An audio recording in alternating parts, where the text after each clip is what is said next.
করব ভূমি পুনরুদ্ধার, রুখব মরুময়তা। জীবনে সুস্থভাবে বেঁচে থাকার জন্য প্রয়োজন বিশুদ্ধ পরিবেশ। আজকের ছাত্র সমাজকে সচেতন করতে পারলে তারাই হবে ভবিষ্যতে সচেতন নাগরিক। আজ বিশ্ব পরিবেশ দিবস সারা পৃথিবী জুড়ে পালিত হচ্ছে, তবুও প্রতি বছর বাড়ছে দূষণ, কমছে বনভূমি। এর মূল কারণে আছি তো আমরাই। প্রতিনিয়ত আমরা আমাদের নিজেদের অজান্তে পরিবেশের ক্ষতি করছি।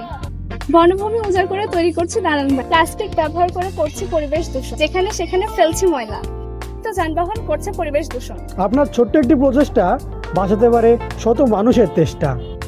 মানব জাতি আজ হুমকির মুখে, আমাদের ছোট ছোট পদক্ষেপ হতে পারে বড় কিছু সূচনা। আমরা আমাদের বাসাবাড়ির ছাদে এবং আশেপাশে ফাঁকা জায়গায় লাগাবো, প্লাস্টিকের ব্যবহার কমাবো, পরিবেশকে সুন্দর করতে নির্দিষ্ট স্থানে ময়লা জ্বালানি চালিত গাড়ির ব্যবহার কমাতে পারি।